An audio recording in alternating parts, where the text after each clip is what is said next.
창세기 13장 1절부터 18절까지 말씀을 한 절씩 보도록 하겠습니다. 창세기 13장 1절부터 18절까지 말씀입니다. 아브라함이 애굽에서 그와 그의 아내와 모든 소유와 롯과 함께 네겝으로 올라가니 아브라함에게 가축과 은과 금이 풍부하였더라. 그가 네겝에서부터 길을 떠나 베델에 이르며 베델과 아이 사이 곧 전에 장막 쳤던 곳에 이르니 그가 처음으로 세상에 사는 곳이다. 그가 거기서 여호와의 이름을 불렀더라. 아브라함의 일행 롯도 양과 소와 장막이 있으므로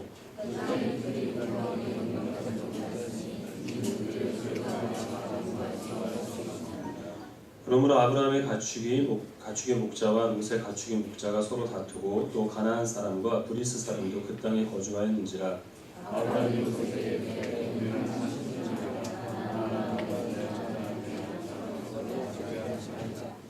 내 앞에 온 땅이 있지 아니하냐. 나를 떠나가라. 내가 좌하면 나는 우하고 내가 우하면 나는 좌하리라.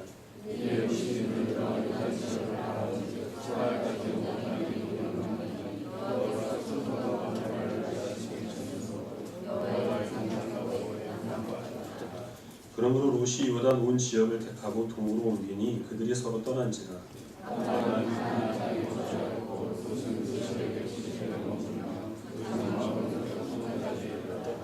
소돔 사람은 여호와 앞에 악하며 큰 죄인이었더라.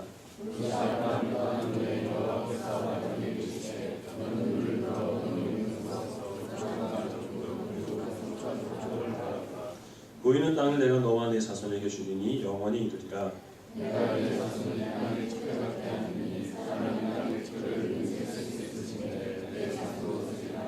너는 일어나 그 땅을 종과 횡으로 두루 다녀보라. 내가 그것을 내게 주리라.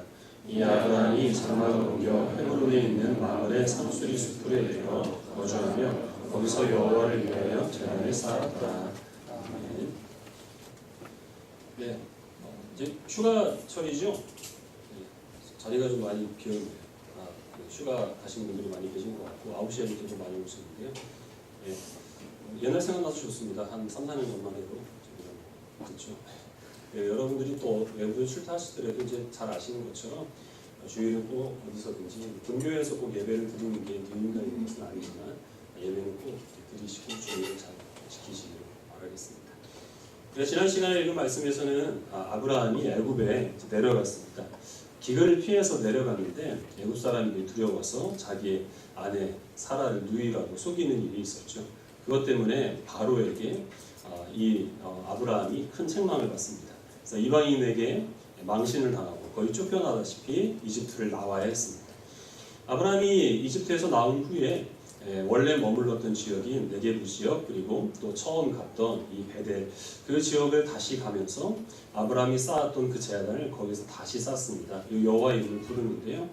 이렇게 한 행위의 의미가 무엇이냐면 하나님께서 나를 무사히 가나안 땅으로 돌려보내주신 것에 대한 감사와 그리고 또 하나는 하나님의 인도하심을 신뢰하지 못하고 계속해서 비겁한 모습을 보인 것에 대한 회개의 의미가 이제 여기에 담겨 있는 것이죠.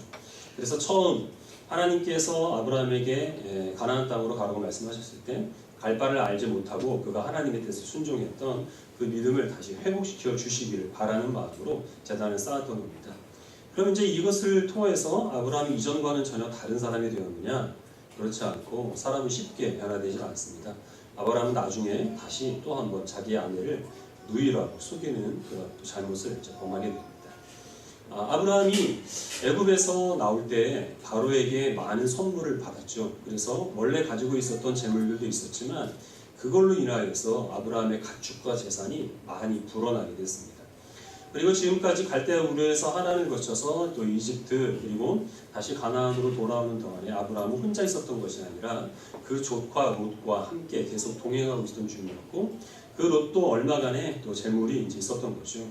근데 아브라함은 지금 자기 소유로 된 땅이 하나도 없는 상태입니다.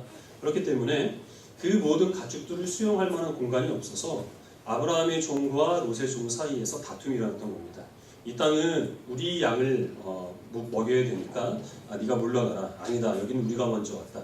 이런 일들로 계속해서 아브라함의 종과 롯의 종 사이에 갈등이 일어나게 되니까 오늘 벌써 말씀해 보면 이 지역에는 가나안 사람들과 브리스 사람들이 함께 거주하였다라고 이렇게 되어 있습니다. 아브라함의 생각에는 하나님을 믿는 여호와 하나님의 백성들이 이런 일을 가지고 서로 다툼을 벌이는 것이 이방인들에게 결코 덕이 되지 않는다라는 그런 생각이 있었던 것 같습니다. 그래서 롯에게 네가 어느 곳에서 살지를 정하라. 그러면 내가 너 있는 곳의 반대편에 거주를 하겠다. 우리가 더 이상 함께 어울려 살아가기는 힘드니까 이제 여기서 우리가 결별을 하자라고 제안을 합니다. 롯이 그 제안을 받아들여서 그가 있는 곳에서 사방을 둘러봤는데 요단 지역이 이 롯이 자기가 살기에 적합한 곳이다 라는 판단을 내리게 됩니다. 요단 지역은 요단강이 있어서 물이 넉넉했고 그 강을 중심으로 해서 또 도시들이 잘 발달되어 있기 때문에 사람이 출세하려면 서울로 가라 라는 말이 있는 것처럼 자기가 물이 많고 사람이 많은 곳에 사는 게 훨씬 더 풍요롭고 그리고 또 편안하게 살 수 있을 것이다 라는 그런 생각을 가져서 이 가나안으로부터 동쪽에 있는 그 요단 지역으로 거주지로 옮겨가게 됩니다.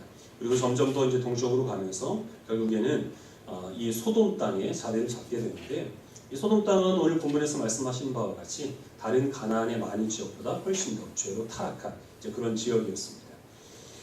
성경에서 동쪽으로 간다라는 것은 하나님께로부터 멀어진다라는 것을 암시한다라는 말씀을 드린 적이 있죠.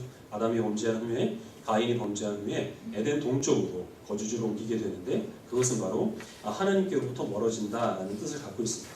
그래서 동쪽으로 가는 것은 점점 더 상황이 악화되는 것을 의미하고 있는데 그래서 결정적으로 우리 교회가 서쪽에 있는 거잖아요. 그래서 여기서 지금 이 롯이 거주지를 동쪽으로 옮겨갔다고 하는 것은 이제 좋지 못한 일이 일어나게 될 것이라는 암시를 여기서 주게 됩니다. 실제로 롯은 소돔 땅에서 이제 여러 가지 어려운 일들을 당하게 되죠. 지금 이 롯과 이 아브라함이 계속해서 동행해 오다가 여기서 결별하게 된 것은 단순히 거주지를 따로 가진 것을 의미하는 것은 아닙니다. 이 아브라함이 롯과 결별하자마자 하나님께서는 기다리셨다는 듯이 아브라함에게 나타나셔서 그에게 창세기 12장에서 하신 그 약속을 다시 허락하여 주시는데요. 창세기 11장에서 하나님께서는 내가 내게 보여줄 땅으로 가라라고 말씀하셨죠. 근데 실제적으로 이 아브라함이 어느 땅을 차지하게 될 것인지 하나님께서 구체적으로 보여주신 적은 없습니다. 그냥 가나안 땅으로 인도해 주신 거죠. 근데 이제 그 창세기 13장에서 하나님께서 내게 보여주실 땅이 어디인지를 아브라함에게 보게 하십니다. 너를 눈을 들어서 동서남북 사방을 바라보라. 그리고 그 네가 바라보는 땅을 직접 걸어봐라 라고 말씀을 하십니다. 내가 지금 바라보고 네가 지금 걷는 그 땅을 내가 너의 후손을 해변의 모래처럼 많게 할 것인데 그 후손들이 차지하게 될 것이다 라는 이 약속을 다시 한번 아브라함에게 주십니다. 그리고 아브라함은 거주지를 남쪽으로 다시 옮겨서 이제 헤브론에 있는 그 지역에 이제 거기에 그 자기의 터를 또 잡게 되는 것이죠.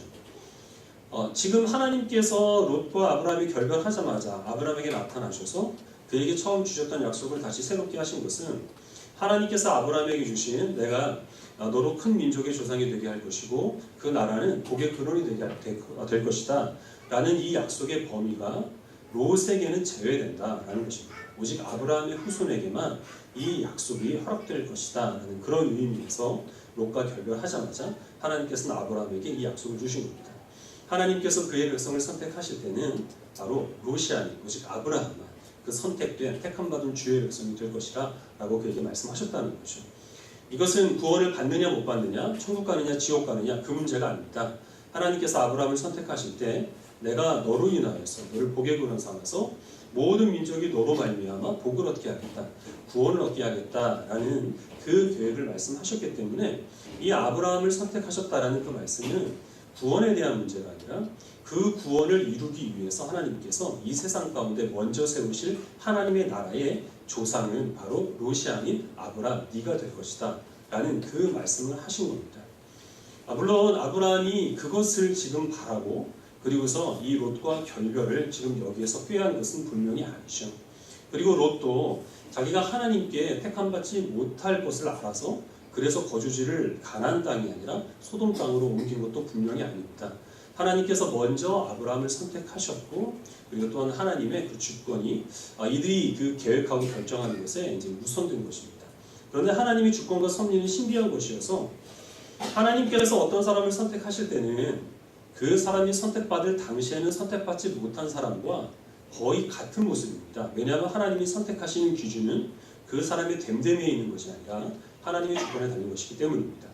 근데 하나님의 택함받은 백성이 주님께서 나를 선택하셨다는 사실을 알아서 하나님과 동행하는 과정 가운데서 그가 점점 더 하나님께서 기뻐하시는 모습, 하나님을 닮아가는 모습으로 그의 생각과 행동과 그리고 성품들이 변화되는 일들이 일어나게 되는 겁니다. 그리고 하나님의 택함을 받지 못한 사람들은 반대로 하나님의 택함을 받지 못할 만한 그런 요소들이 그의 삶 가운데서 죄와 그리고 악으로 드러나게 되는 거죠. 그래서 결과적으로 보게 되면 다른 사람들이 보면 저 사람은 저런 모습 때문에 하나님께서 저를 택하셨는가? 저 사람은 저런 죄악된 모습 때문에 하나님이 저를 버리셨는가? 라고 그렇게 모호하게 여겨질 만한 그런 부분들이 드러납니다. 그러나 그것은 사람에게 달린 것이 아니라 하나님의 주권이 먼저라는 것입니다.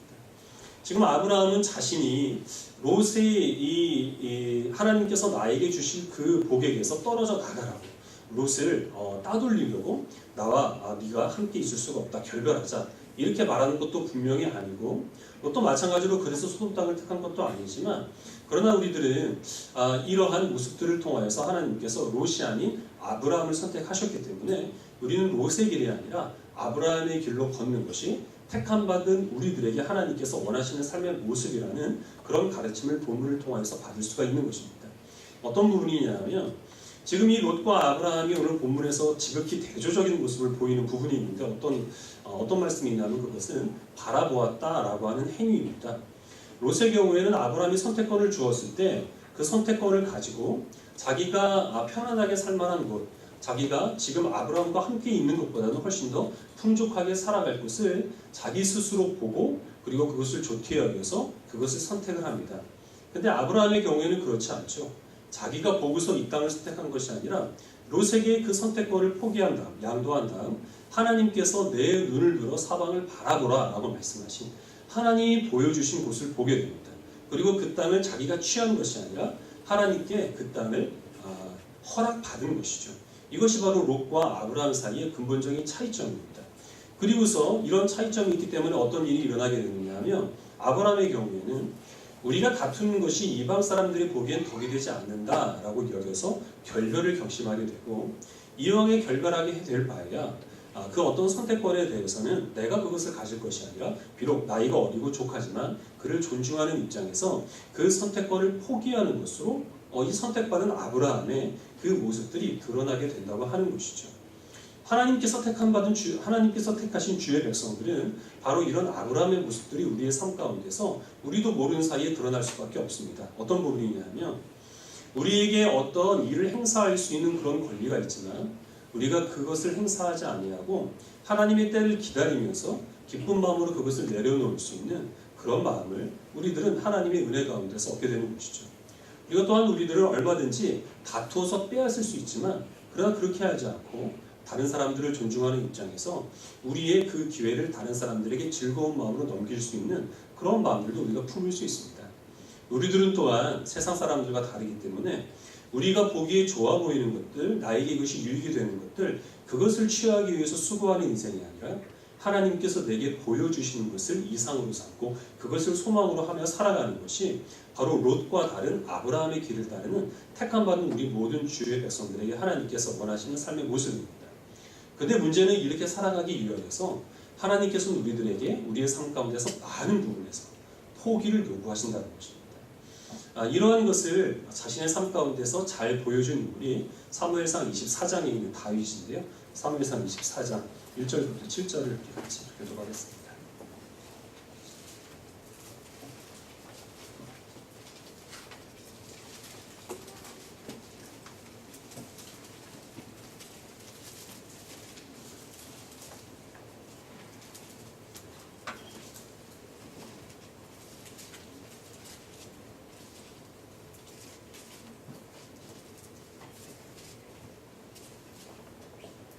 사무엘상 24장 1절을 제가 먼저 읽고 7절까지 교독하겠습니다. 사울이 블레셋 사람을 쫓다가 돌아오며 어떤 사람이 그에게 말하여 이르되 보소서 다윗이 엔게디 광야에 있더이다 하니,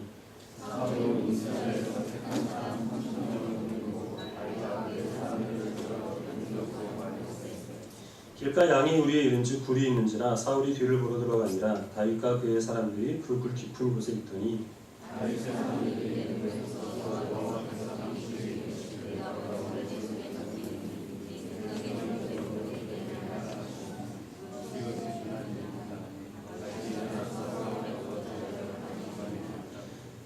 그리한 후에 사울의 옷자락 뱀으로 말미암아 다윗의 마음이 찔려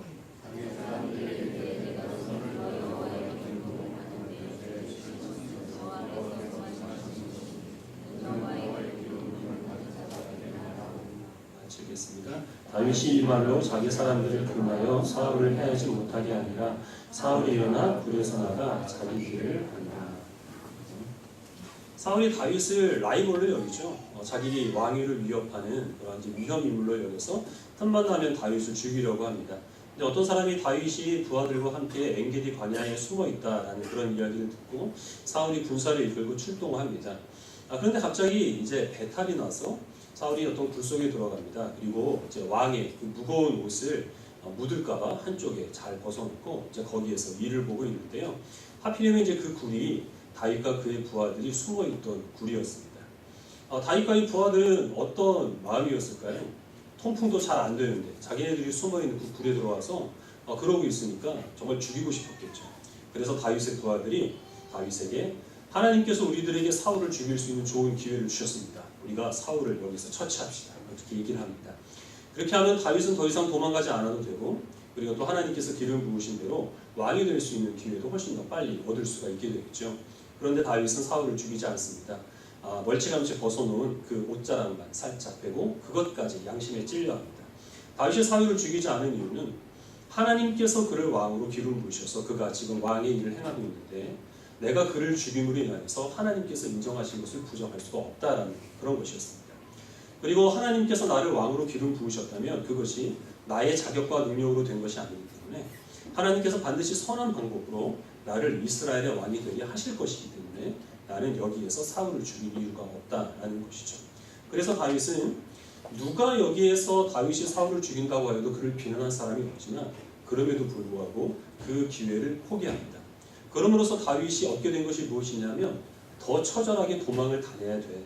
바로 그런 삶입니다.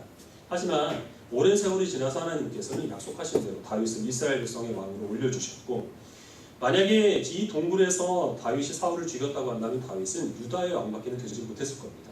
다른 지파의 어떤 호응을 얻기가 힘들었겠죠. 그러나 여기에서 사울을 죽이지 않고 끝까지 선대한 결과 온 이스라엘을 평안하게 다스릴 수 있는 그런 왕의 자리에 다윗이 올 수가 있었던 것이죠. 하나님을 알지 못하는 사람이라고 한다면 여기서 지금 다윗이 행한 것들 그리고 또 아브라함이 자기가 거주할 땅을 자기가 선택하지 않고 그 선택권을 롯에게 넘겼던 그런 일들 그런 것들은 다 미련한 일이라 라고 그렇게 생각을 할 겁니다. 하나님을 믿는다고는 하지만 우리의 삶이 하나님이 주권에 달려있다는 사실을 인정하지 않고 나의 열심과 나의 결정에 달려있다라고 생각하는 그런 그리스도인들은 지금 여기에서 행한 이 다윗의 일들을 도무지 이것이 지혜로운 일이라고 인정하지 못할 겁니다. 이것은 적극적이지 못한 지극히 소극적인 삶이고 게으른 삶이고 나태한 것이다 라고 그렇게 치부를 할 수밖에 없겠죠. 그러나 성경 말씀대로 우리가 하나님의 뜻대로 살아가기를 원하는 주의 백성들은 이 다윗이 행한 일들이 계속해서 더 많은 위험을 초래하는 것이라 하더라도 그러나 하나님의 뜻에 순종하고 하나님께서 약속하신 것을 이루는 그런 믿음 가운데 인내함으로 사울을 죽일 기회를 포기했기 때문에 그것이 바로 믿음의 행위라고 우리들은 인정할 수가 있는 것입니다. 아브라함 또한 마찬가지죠. 그래서 우리들은 아브라함이요 그리고 또한 다윗의 그 후손으로서 오실 예수 그리스도를 믿는 주의 백성으로서 이 믿음의 길을 걸어가야 하는 것입니다. 그러나 우리들이 이런 다윗의 행동들을 인정하고 칭찬하지만 실제로 우리의 삶을 돌아보게 되면 우리들은 얼마나 이렇게 이웃의 덕을 세우고 그리고 또한 다른 사람들을 존중하는 의미에서 다른 사람들에게 우리가 취할 기회들을 양보하는 것을 미덕으로 여기고 있는가 하는 것들을 돌아볼 필요가 있겠죠. 우리들도 물론 힘쓰는 것이 있고 우리도 포기하는 것이 있습니다. 그러나 저 자신부터 사실 그런 것들을 돌아보게 되면 무엇을 힘쓰냐 하면 내가 이것을 취해서 나에게 유익한 것들을 얻기 위해서는 많은 노력을 기울입니다. 당장 나에게 있어서 절박한 문제들에 있어서는 절대 포기하지 않습니다. 근데 쉽게 포기하는 것들은 나를 유익하는 하게 하는 것이 아니라 하나님의 영광을 위한 것과 내 이웃을 유익하게 하는 것들에 있어서는 정말 나는 우리 그리스도인들은 너무나 쉽게 포기하고 그리고 그것을 하나님의 믿음과 하나님의 주권으로 그것을 핑계대는 그런 모습을 보이는 것이 오늘날 그리스도인들의 모습이 아닌가 우리들은 생각할 필요가 있다고 하는 것이죠. 믿음이라고 하는 것은 세상 살아가는 모든 사람들이 다 추구하는 것을 똑같이 추구하는 것을 믿음이라고 하지 않습니다. 세상 사람들이 바라지 않고 가치 없게 여기는 것을 간절한 마음으로 소원하며 그것을 소망하는 그런 마음으로 살아가는 것을 믿음이라고 얘기를 하고, 세상을 살아가는 사람들이 다 얻기를 원하는 것을 우리가 미련 없이 포기하는 것을 믿음이라고 얘기를 합니다. 여러분, 불의 전차라는 영화를 아실지 모르겠습니다. 아카데미 상도 많이 받은 유명한 영화고, 사실 영화 음악이 더 잘 알려져 있는데요. 그 영화는 스코틀랜드의 육상 선수 에릭 리델이라는 사람의 실화를 다루고 있습니다. 이 사람은 영국의 국가대표 육상 선수였습니다. 1924년 파리 올림픽에 출전을 하게 됐는데 가장 유력한 100m 우승 후보자였습니다. 그런데 이 사람은 올림픽에 출전을 포기합니다. 왜냐하면 예선전이 일요일에 있었기 때문입니다. 다른 사람들에게는 그날이 일요일이었지만 에릭 리델에게는 그날이 주일이었습니다. 그리고 에릭 리델이 갖고 있는 신념에 의하면 주일에는 온전히 예배를 드리고 하나님께 영광을 돌리는 일에만 힘써야지 다른 일을 할 수 없다라는 것이었습니다. 이 원칙이 오늘날 모든 그리스도인들에게 똑같이 적용되는 것은 아닙니다.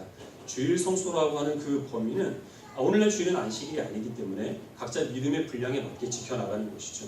그러나 이 에릭 리델에게 있어서는 온전히 그날은 하나님의 영광을 위해 예배를 드리는 것이 온전한 주일 성수였기 때문에 예선전에 참여하는 것을 그가 포기하게 됩니다. 그러나 그로 인하여서 이 에릭 리델은 많은 비난을 받습니다. 영국 사람들에게 저는 광신자다, 정신병자다, 저는 매국노다, 숱한 비난이 있었지만 아랑곳하지 않습니다.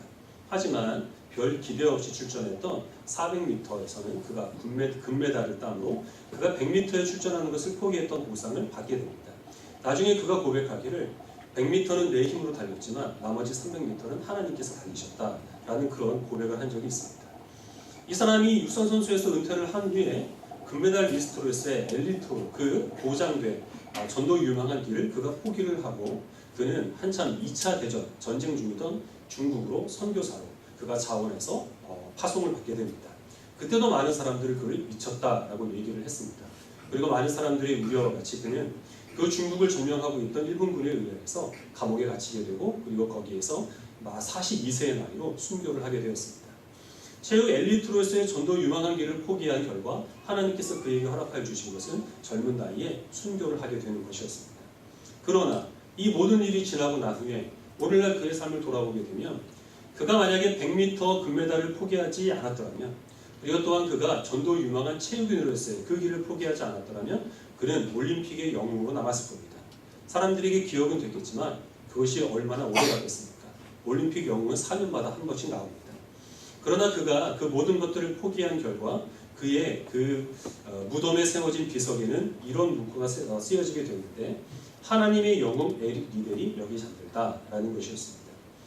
그에게 주어진 많은 기회를 포기한 결과 그는 하나님의 영웅이라고 하는 영광스러운 칭호를 얻게 된 것이고 그것은 올림픽 영웅과는 비교도 할 수 없는 그러한 영광스러운 그런 이름이었습니다. 그리고 그의 삶은 오늘날 많은 세월이 지난 우리들에게까지 우리가 따르고 그리고 본받아야 될 신앙의 모험으로 회자가 되고 있습니다. 어떤 사람이 수도원에 갔는데요. 수도원에 며칠 묵을 생각으로 갔는데 수도원 원장이 그 사람에게 와가지고 혹시 필요한 것이 있으면 언제든지 말씀하십시오 이렇게 얘기를 했습니다. 그래서 이 사람이 그 수도원 원장에게 지금 당장은 필요한 것이 없는데 필요한 것이 생기면 말씀을 드리겠습니다 이렇게 얘기를 했습니다. 그러니까 수도원 원장이 하는 말이 무엇을 말씀하시든지 그게 여기에서는 필요 없다는 사실을 배우게 해드리겠습니다. 이렇게 대답을 하나랍니다. 그러니까 내가 뭘 필요합니다 라고 원장에게 얘기해봐야 그 원장은 그거 안 주겠다는 얘기죠. 근데 그것을 필요로 할 때는 그것이 없으면 안 될 것처럼 여겨졌는데 그러나 정작 그것을 주지 않아서 그것 없이 살아가는 삶도 아무런 지장이 없게 된다는 것을 이 사람으로 하여금 알게 하겠다는 겁니다. 그래서 그런 필요에 대한 열망을 포기하게 하는 것이 수도원이 세워진 목적이라는 것이죠. 오늘날 교회가 바로 이런 일을 하는 겁니다. 우리는 교회에 와서 우리가 하나님을 선택한 것이 아니라 하나님께서 나를 선택하셨다는 것을 배웁니다. 우리는 우리의 삶이 지금 내 눈에 보이는 세상의 물질이나 내 앞에 있는 사람이 나를 주장하는 것이 아니요 보이지 않는 하나님께서 내 삶을 인도하신다는 것을 우리는 교회에 와서 배웁니다. 세상 사람들이 그러는 것처럼 가족도 친구도 다 팽개치고 그저 내가 원하는 것을 얻기 위해서 치열하게 살아가는 것이 행복을 보장하는 것이 아니라 하나님께서 약속하신 그 복을 바라는 믿음 가운데서 인내하는 것이, 그리고 또한 많은 것을 포기하는 것이 진정으로 행복한 주의 백성으로 살아가는 그 삶의 길이라는 사실을 우리는 여기에서 배우게 됩니다. 그러나 그리스도인이라고 하지만 이런 교회에 와서 포기하는 법을 배우지 못하는 사람들이 있다고 한다면, 그러면 세상에 나가서도 당연히 우리가 이런 복의 근원으로서의 하나님께서 준비하신 그 모든 예비하신 복과 은혜를 누리는 삶을 살아갈 수가 없다고 하는 것이죠.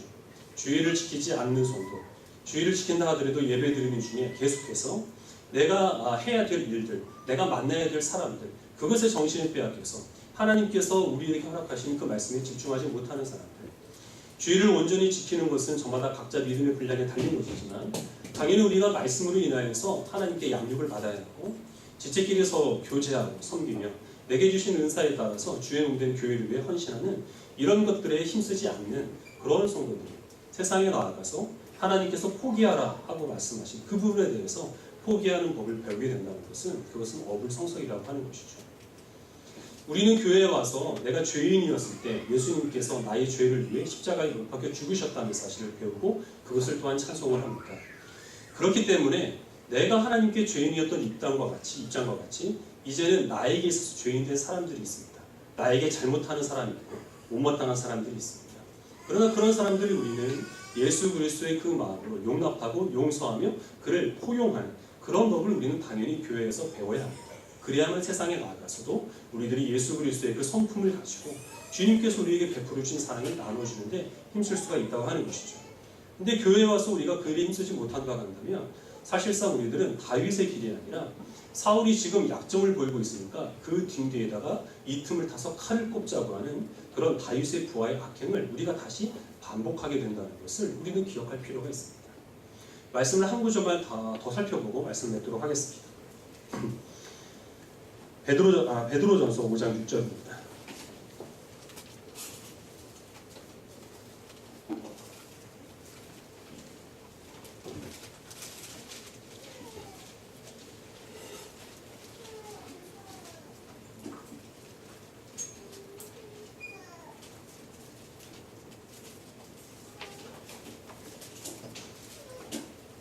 베드로전서 5장 6절 말씀을 같이 읽겠습니다. 시작. 그러므로 하나님의 능하신 손 아래에서 겸손하라. 때가 되면 너를 높이시리라. 만약에 우리가 세상 사람들이 원하는 것을 똑같이 원하고 있고 우리의 욕망이 세속적인 것이라고 한다면 우리는 굳이 하나님의 때를 기다리면서 인내하거나 포기할 필요가 없습니다. 그러나 우리가 바라보는 것은 세상 사람들이 바라보는 것과 다릅니다. 하나님께서 우리들에게 보여주시는 것을 우리는 목적으로 삼고 그것을 향하여서 살아가는 사람들입니다. 그렇기 때문에 우리들은 인내하는 법을 배워야 하고 기다리는 법을 배워야 하며 겸손하게 우리들은 자신을 낮출 필요가 있습니다. 그리고 이러한 과정 가운데서는 많은 포기가 요구됩니다. 그러나 우리가 세상 사람들이 바라는 것을 똑같이 바라보며 그것을 얻기 위해 살아간다고 한다면 사실상 우리는 지금 여기에 모여서 예배를 드릴 필요조차 없는 것입니다.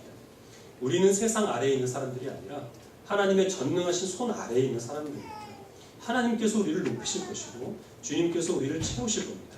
이것이 즉각적인 보상으로 우리들에게 돌아올 때도 있지만 다윗에게 그랬던 것처럼 에릭 리델이라는 사람에게 그랬던 것처럼 오랜 세월이 지난 후에 심지어는 영생 이후에 이 만족과 보상이 우리들에게 주어질 때도 있습니다. 그러나 분명한 것은 하나님께서 약속하신 것은 반드시 하나님께서 지키신다라는 것입니다. 하나님의 전능하신 그 손길 아래에서 하나님의 때를 기다리는 그 믿음 가운데서 자기가 스스로를 높이지 마시고 마음껏 자신을 낮출 수 있는 겸손한 모습으로 살아갈 수 있게 되기를 바랍니다. 자신의 마음속에 있는 모든 욕심과 다른 사람보다 높아지려고 하는 허영심들을 과감하게 십자가에 못 박으시고 이 마음을 비우시길 바랍니다. 낮추시는 자를 하나님께서 높이시고 비우시는 자, 포기하고 버리는 자를 하나님께서 채우시는 줄로 믿으니 그 믿음을 가지고 담대하게 하나님께서 요구하시는 성도의 삶을 아브라함의 길, 다윗의 길을 걸어갈 수 있는 저와 여러분 되기를 간절히 소원합니다. 기도하겠습니다.